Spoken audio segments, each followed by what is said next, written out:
Мағжан Жұмабаевты жұрт Құдай әу басты ақын етіп жаратқан жан деп атайды. Содан да талантына табынушылар оны Пушкин мен Лермонтовпен бір қатарға қояды. Ол өткен ғасырдың дүрбелеңге толы бас кезінде өмір сүріп, шығармашылықпен айналысқан. Бірақ күні бүгінге дейін қазіргі қазақ поэзиясында онымен шендесе алар ешкім жоқ десе болады. Ол озық ойлы, дәулетті отбасынан шыққан. Абай мен Махамбет поэзиясынан сусындап өскен. Бала кезінен бірнеше шығыс тілдері араб, түрік, парсы тілдерін меңгерген. Уфада, Омбыда, Мәскеуде оқыған. Ақындық мектептерін қиналмай тәмамдаған. 19 жасында Қазан қаласында Шолпан атты тұңғыш өлеңдер жинағын жариялаған. Бұл 1912 жылы болған еді. Содан бастап Жұмабаевтың есімі Омбы, Петропавловск, Семей қалаларындағы әдеби қауымға мәшһүр болады. Жазғандары жұрт аузына ілігіп, жастардың піріне айналады. Ол өз өлеңдерінде азаттықты жырлаған еді. Сорлы қазақ жан алқымға тығылып, қара күн кеп тіккен туы жығылып, алға баспай, барлық ісі кер кетіп, нәр таталмай, күшсіз, әлсіз бүгіліп. Қозғал қазақ, біліміздер кез келді, қылыш алып, надандық саған кезенді. Шетке лақтыр тымақтай алып, елден қу, ертелі кеш басыңа мініп езгенді. Қасіреттен көз ашпаған қазақ даласына ақпан төңкеріс әкелген өзгерістер лебі ақынды да шарпыды. Ол тұңғыш Қазақ кеңес газетінің редакторы болды. Алаш партиясының қатарына енді, дәріс оқыды. Тәржімамен айналысты. Сана және Шолпан журналдарымен қызу қатынасып тұрды.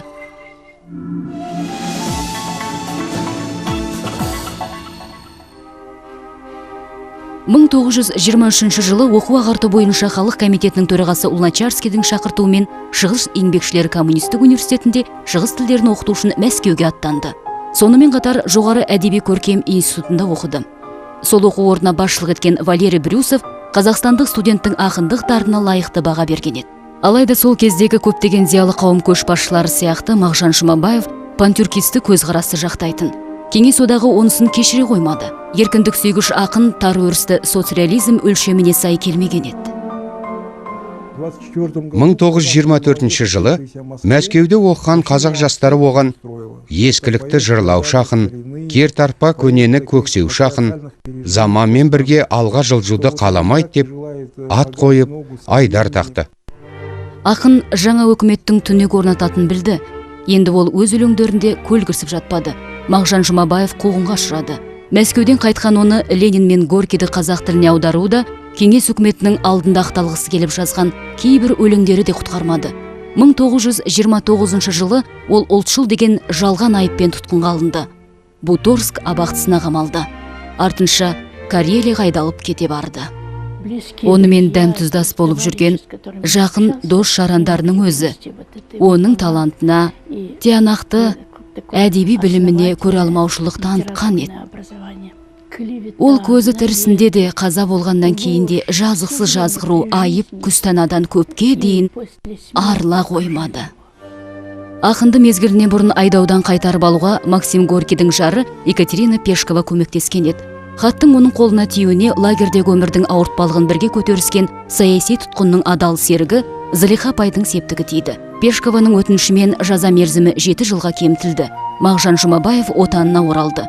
Бірақ белгілі жазушы, саяси қайраткер Сәкен Сейфуллиннің достық қамқорлығы да ақынды сенімсіздік танытқан сын айыптан арашалап қала алмады.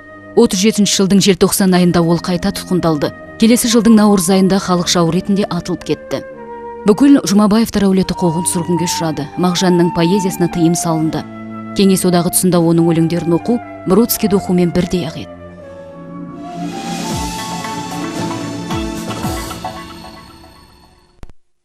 Біздің республикамызда ғана емес, бүкіл Кеңес одағында қатарынан 2 мәрте ақталған бірде-бір ақын не жазушы болған жоқ. Тағдыр тәлкегі деген осы шығар. Бірінші рет ол 60 жылы ақталды. Алайда шығармаларын жариялауға рұқсат берілмеді. Шығармаларын оқуға болмаса, ол қалайша ақын аталмақ? Бұл барып тұрған қорлау. Тек араға 28 жыл салып, 1988 жылы ол 2-ші рет ақталды.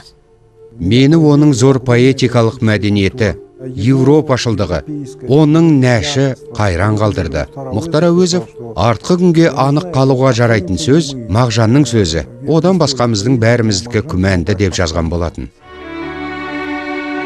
Мағжан Жұмабаев мұрасы Қазақстанның тәуелсіздік жылдарында ғана жұртшылыққа жария етілді. Замандастары қазақтың декабристі деп атаған ақынның жесір Зылиха апай жары толық ақталған күнге жетіп қана қойған жоқ, сондай-ақ оның алғашқы өлеңдер жинағын да көре алды. Оның өлеңдері орыс тіліне аударыла бастады. Оның поэзиясы миллиондаған оқырмандарға жетті. Мағжан Жұмабаев туралы көп жазылып, көп айтылады. Оның лирикасын жұрт тамсана оқиды. Ақын елімен қайта қауышып, шығармашылығы өмірге қайта оралды.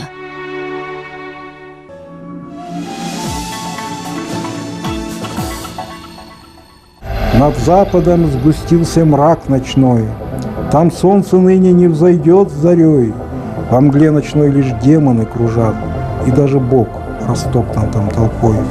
Над западом сгустился мрак ночной, на небе звезд не видно ни одной. Здесь дети ночи Бога умертвив, напрасно ждали, что придет другой.